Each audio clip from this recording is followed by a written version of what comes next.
This is the new, absolute best value gaming PC you can build in the high end in 2026, even during the RAM shortage, SSD shortage, and GPU shortage. Allow me to explain. Well, as you can see, this build is based around an RTX 5080, which was the best value card on the high end before the shortage, but right now 5090s are basically impossible to buy at a decent price. So if you want something that's relatively chart-topping, this is the card to get. This is also the best choice because if you're playing even at an absurdly high refresh rate 1080p, for example at 540 Hz, if you're a professional gamer and this is what you do and what you need for work, that's the card to get. It's also the card to get for 1440p 240 Hz, ultra wide 3440 by 1440p OLED 240 Hz.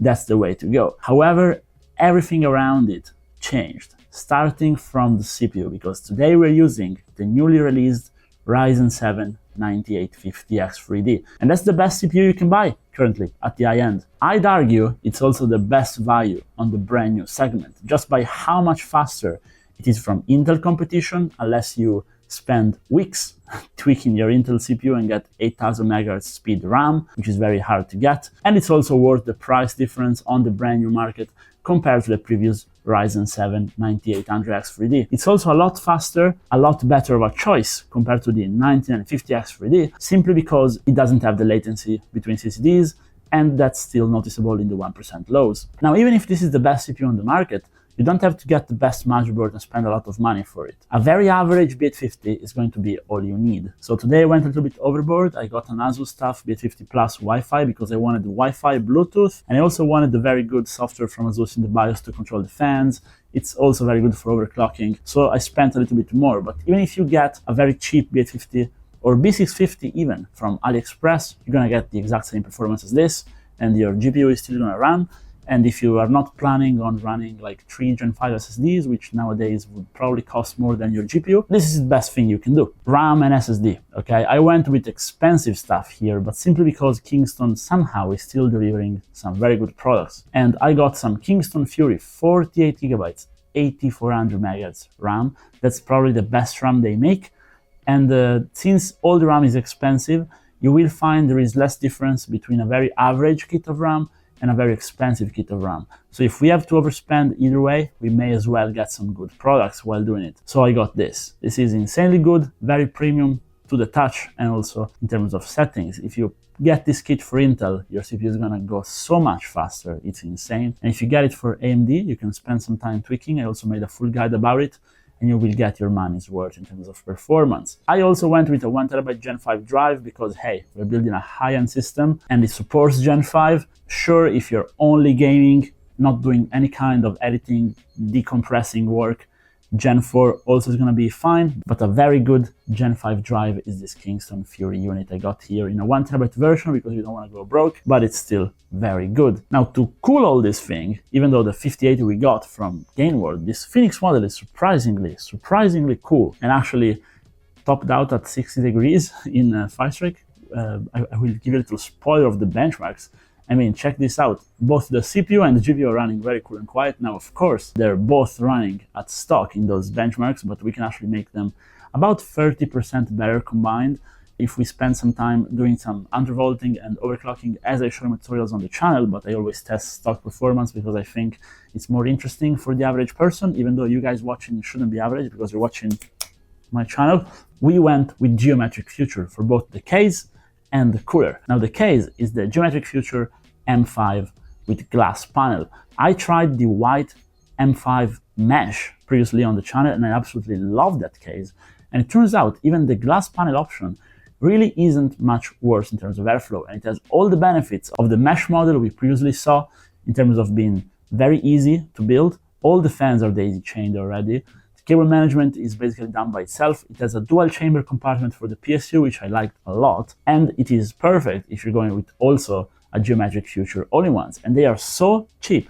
I'm talking you're spending about 250 bucks for the all-in-one plus the case combined, and you're getting a 420 meters all-in-one water cooler if you go with the Eskimo 42 Black in this case, with ring fans, RGB, fully programmable, fully daisy chainable, which are very quiet. They have a good airflow, they are reversed on the bottom, regular on other places, and with an all-in-one that is so easy to install, takes 5 minutes, has some pretty good included thermal paste, and even though it doesn't have an LCD screen, it still looks nice. If you're not after 20 screens, this is what you should get in 2026. I also went ahead and tried something very unusual, but which I think is going to take the market by storm, and I mean genuinely, and I'm talking about the PSU we used on this build. So as you know, or as you should know, the peak efficiency curve of a power supply is at around 60% load.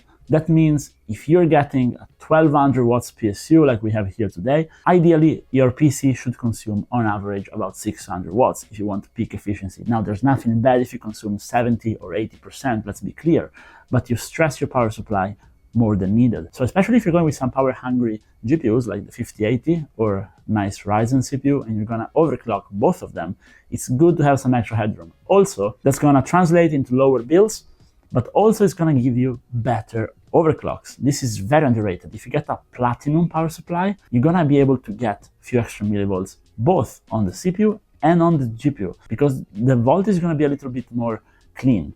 And this is not a myth. This is something I've been testing for a long time. It was very noticeable back in the day where bronze PSUs were very common. If you put a platinum on it and you run the same overclocks, you can get less voltage for the same overclock, hence less power, and in turn you can get, of course, more clocks if you change the other variable around. Now what I have here today is a crazy good unit, a unit I'm going to be recommending very much from now on, and it's from a brand new brand which has actually been around for a while.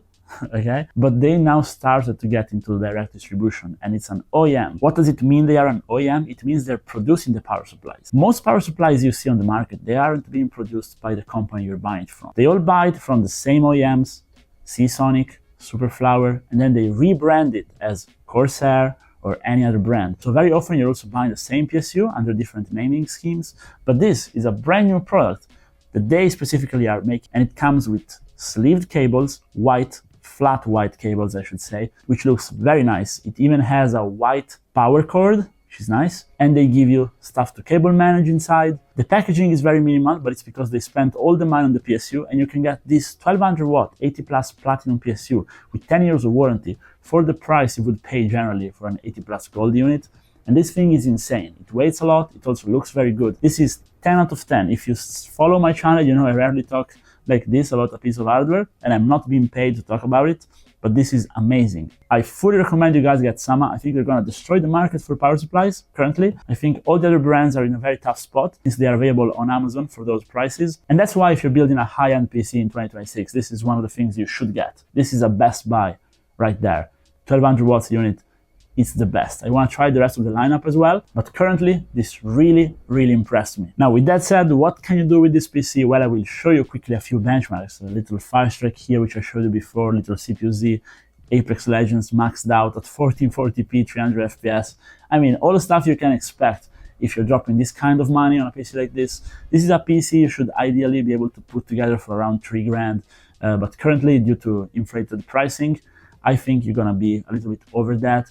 Even if you buy very smartly. In a standard period during summer, I think you could put something like this together for about 2,500 bucks. So if you're watching this in the future, especially towards August of 2026, you can probably copy this for about 2,500. And I think at that price, this would be insane. Today, at a little bit over 3,000, it's a little bit more expensive, but for the current market, I think it's amazing value. You can literally max out gaming. There's nothing you need more than this for gaming, and you're not paying a ridiculous sum for it. And you also have a lot of RAM, fast storage, and you can do productivity, multitasking, streaming with it and be happy. But as usual, I'm very open to critiques. So if you guys think I could have done something better, please drop a comment down below. I always read your comments. I very often implement your comments in my videos.